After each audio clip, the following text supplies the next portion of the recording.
found her. Paimon really is here.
You don't learn, do you?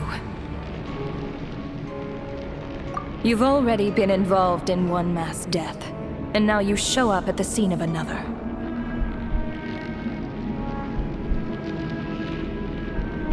This might have passed for a coincidence the first time, but a second time? Am I to assume you are intentionally interfering in Snezhnaya's affairs?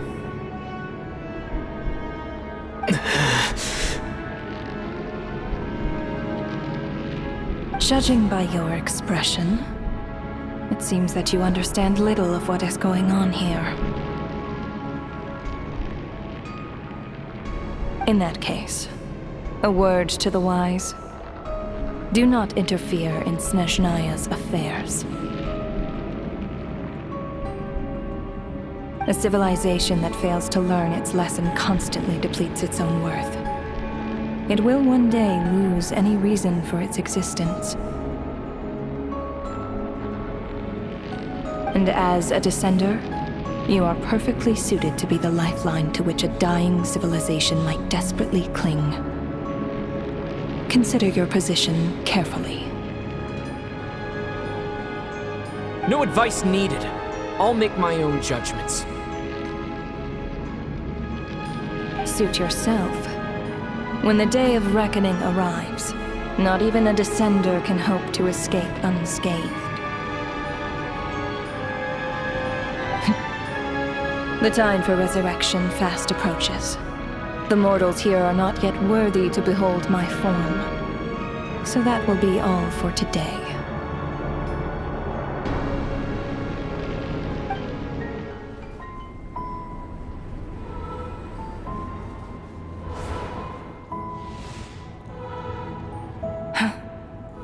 That thing is coming with me.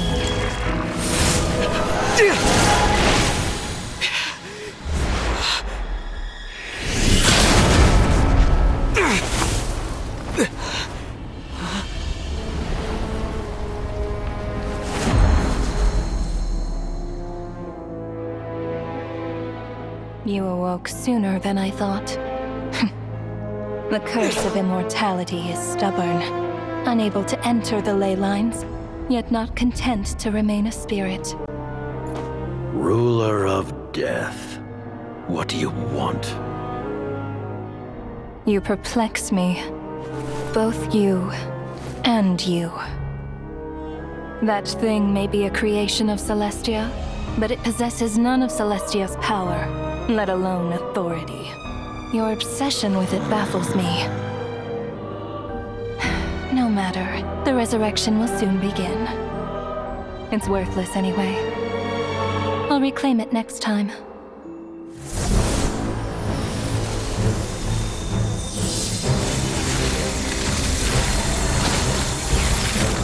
Hey, who says there'll be a next time?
Traveler.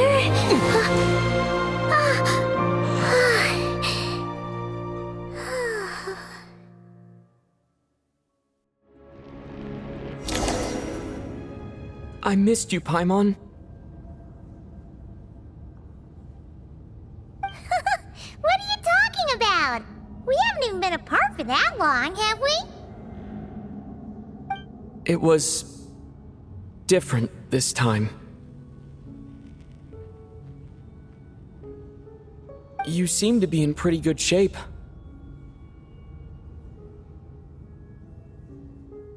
Yeah, Paimon's back in tip-top condition. It's the weirdest thing. Paimon fell asleep earlier, and when she woke up, she found herself here. The Jester and that guy talking to him used some kind of energy on Paimon, and she could kind of feel it canceling out that other thing that was making her feel unwell. So, Mitya helped too?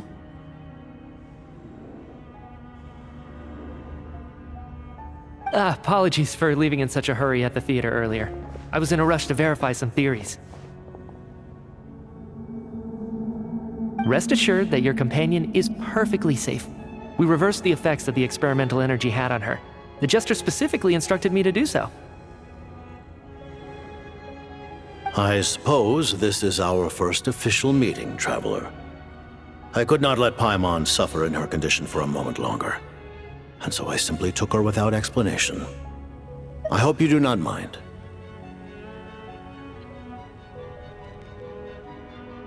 But why would a big shot like you care about what happens to Paimon?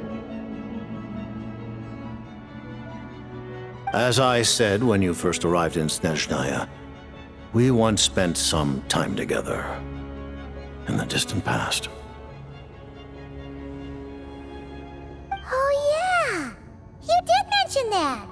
Yet, Paimon did think you seemed strangely familiar the first time we met.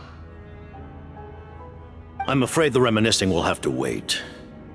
Mitya, let us continue with the report.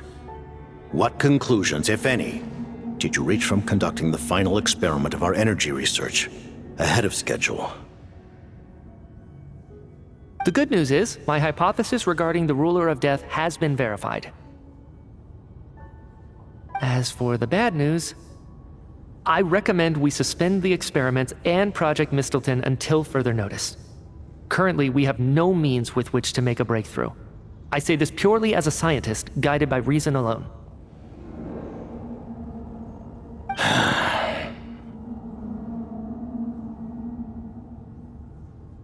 I will trust your judgment. We shall put the project on hold until the Ruler of Death has been eliminated. Wait, what are you guys talking about? You want to get rid of Renova? Like, how? By killing her? By whatever means necessary, so long as it removes the threat she poses to us. Until then, everything we do will be in vain. After what just happened, I've ascertained Renova's goal, or rather, the trigger condition for the Curse of Death. Okay, let's hear it.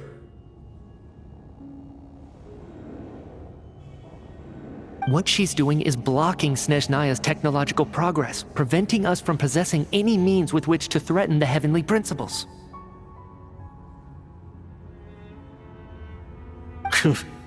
Just like the little lapdog she is.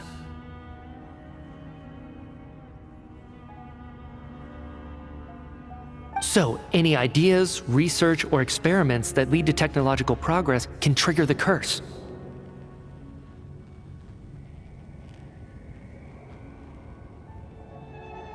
Just now, for instance, I was set to launch a final phase energy experiment ahead of schedule. If the experiment was successful, we could have achieved a crucial breakthrough. As expected, though, the moment the experiment began, all the researchers, technicians, and witnesses died from the curse. All that effort, not to mention the energy and materials we relied on Project II-Geo to gather for us, went to waste. In the end, nothing was gained. Does that mean something similar happened when we were at the theater? That's right. During the performance, I thought of an important breakthrough regarding the experiment, and wound up dragging everyone into this.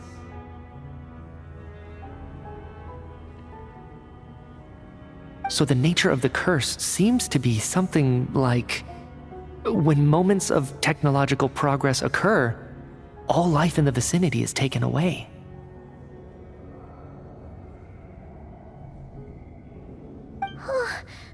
What a violent method! Of course, that meant the curse was normally limited to the Armory Palace. Since outsiders are forbidden from entering, this mass death phenomenon went unnoticed. Until Odette came along. I believe she was the first witness. The curse of death was triggered just before she infiltrated the Armory Palace that day. But you mentioned something about a final stage experiment. Doesn't that mean you've actually made some progress? That's right.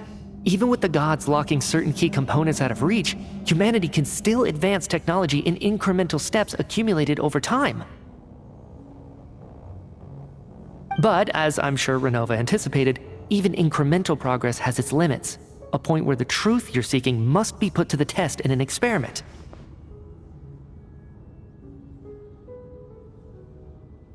You mean the experiment you were just about to do? Yes, we were at a critical juncture, a moment where the quantitative was about to translate into fundamental qualitative change. With this single experiment, we could have brought everything we've worked for to fruition. But now, after already being forced to fumble around in the dark all this time, it feels like we've truly hit an impenetrable wall. As long as Renova's curse of death persists, we won't be able to advance the experiment or obtain any results. And with Project II-Geo having been in effect all this time, at our nation's current strength, repeated trial and error is simply unsustainable. Only by eliminating Renova first will it be possible to continue advancing our plans. But she's the ruler of death! She can just kill whoever she wants, right? That's gotta be the scariest power ever! Is it even possible to beat her? We'll see. But one thing's for sure. She definitely can't just do whatever she wants. The best proof of that is me, standing here, very much alive. You're saying... Wouldn't it be easier to just kill all of us researchers for good? Why resurrect us over and over again? Why let us advance our technology to this point? So, you're saying even the ruler of death has limitations we don't know about? Exactly. And I think that's where the key to our breakthrough lies. Regardless, the ruler of death has always been an obstacle we must overcome. Indeed, we must face life, death, time, and space. After all,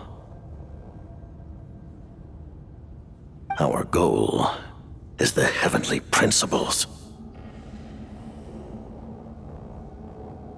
The Fatui want to challenge the heavenly principles?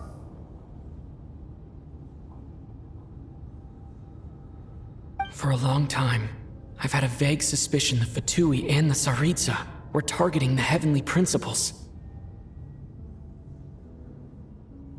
But hearing the Jester admit it is still a shock.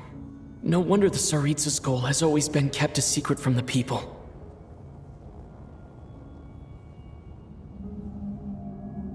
What kind of road will that lead Snezhnaya down? In that case... Lord Jester, I would like to request some leave. I'd like some time to organize my thoughts and go over the data. Granted. Get some rest, put the experiment out of your mind, and take care that the curse of death doesn't affect any civilians.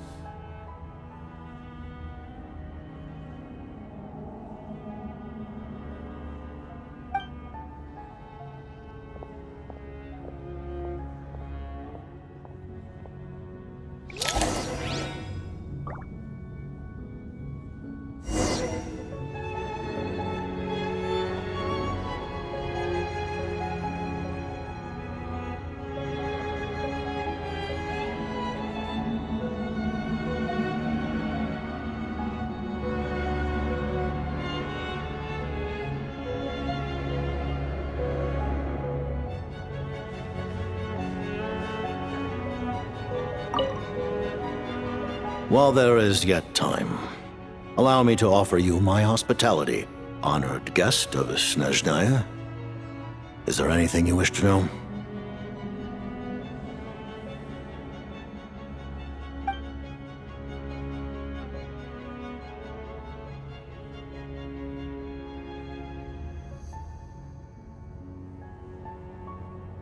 I remember hearing the term Mistleton from Columbina. Yeah! Paimon wanted to ask about that when the name came up just now. What is it? Paimon's heard of Project II-Geo, but not this one. As you know, Project II-Geo is a series of measures enacted to consolidate our nation's resources, the greater purpose of which is to serve Project Mistleton.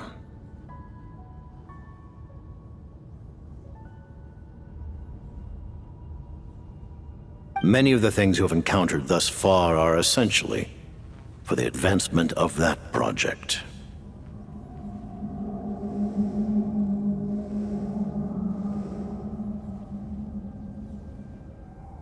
This includes the Kuvaki Experimental Design Bureau in Notdry. Researching Kuvaki was merely a facade.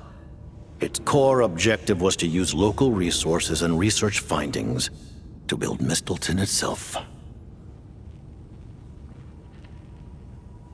And that's a weapon built for the final battle against the Heavenly Principles, isn't it? Huh? How did you know that? I was given some intel, and I made some deductions. Wait. You must mean that thing over there. Oh, Paimon's gotta take a closer look at this thing. Especially after you guys sent so many people to Notdry to work on it. Kuvaki alone will not break through Celestia's defenses, let alone challenge the Heavenly Principles.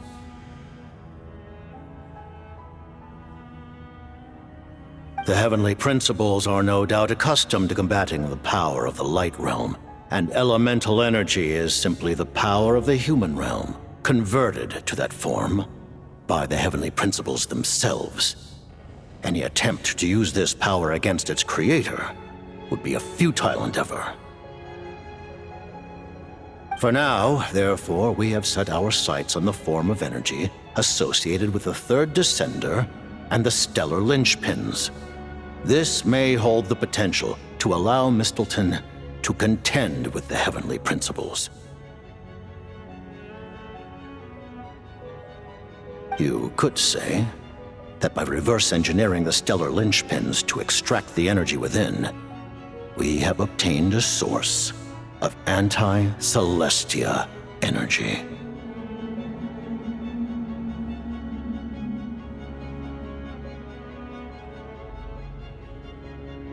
The Kuvaki Experimental Design Bureau, Project II-Geo, and the new energy experiments. Huh.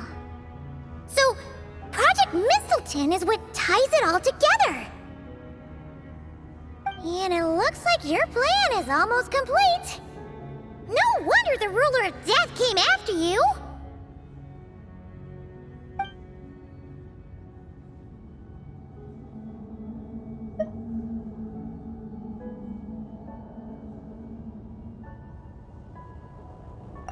Her Majesty the Tsaritsa has embarked upon an expedition to vanquish a monster.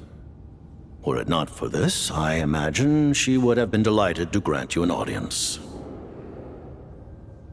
Seems like the powers that be in Snezhnaya don't intend to hold my past conflicts with the Fatui against me.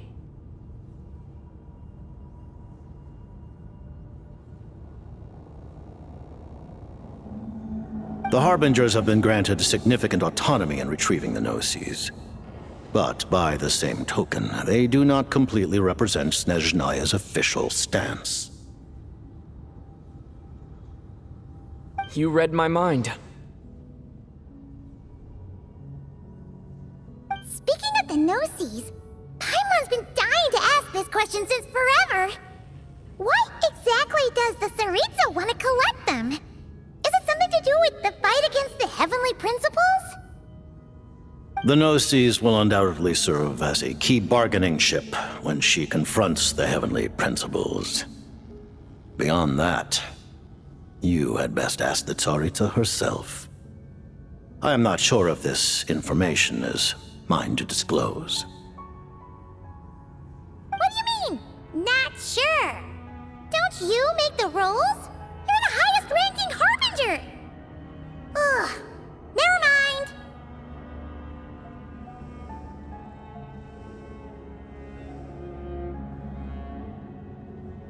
Taking on the Heavenly Principles is something most people wouldn't even entertain in their wildest fantasies.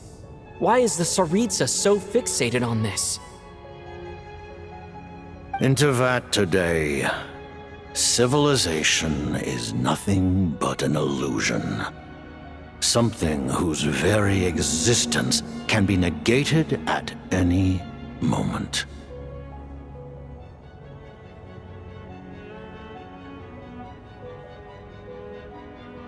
Our civilization may very well be destroyed in the struggle, but as things stand, the Heavenly Principles could choose to negate our existence on a passing whim.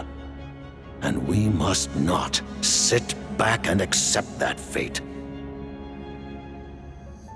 Only by changing the state of affairs, only by overthrowing the Heavenly Principles, can our civilization truly be said to have taken root.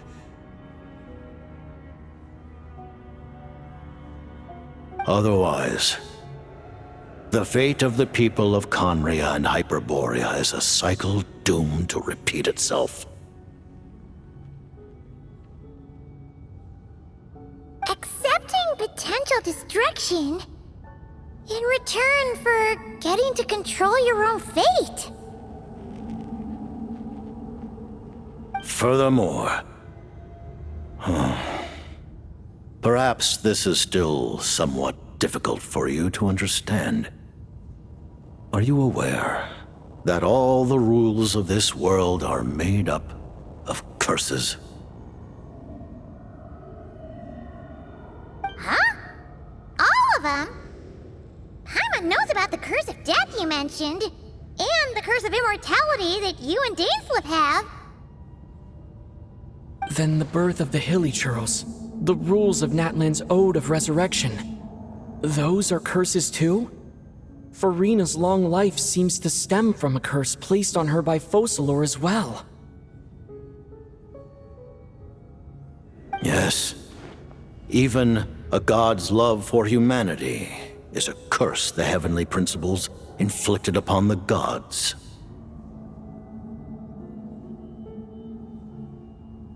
What?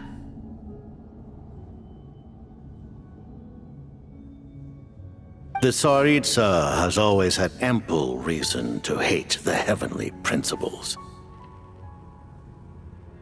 If she can seize their authority, she will reconstruct the entire world, and when that time comes, humanity will be completely liberated from curses and lies. Look forward to it. It will be a world beyond your imagination. Though the ordinary people of Snezhnaya may not understand these details, In this frigid land locked in a ceaseless struggle against the environment. In this nation to which the gods have never shown favor.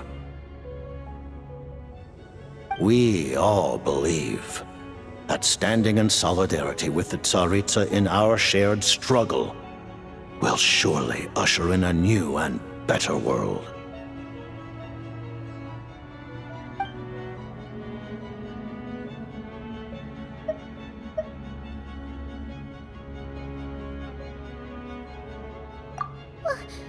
Paimon really doesn't remember. He's basically a stranger. You've gotta believe Paimon.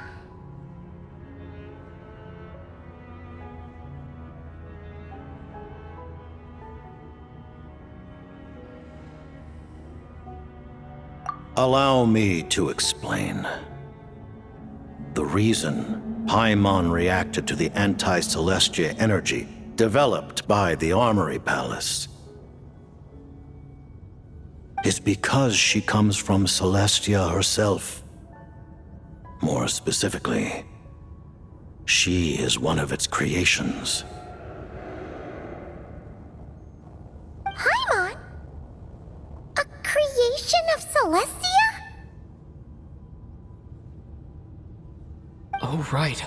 I was blinded by anger earlier, but thinking back on it, Renova also said that Paimon is a creation of Celestia. But she lacks Celestia's power or authority. As you know, the lunar fragments in Nodcry were pulled down from the sky using Fatui technology. But the first application of this technology was in Conria over 500 years ago. I used this technology upon the heavens, and the response I received was none other than Paimon descending from Celestia. I presented her to the Vinster King, but he took no interest in this gift, nor did it satisfy him. Paimon then took up temporary residence in my palace until, of course, the arrival of the Cataclysm. Wait, Paimon's a little confused. You're talking about things that happened in Conria 500 years ago. You're saying Paimon was there for that?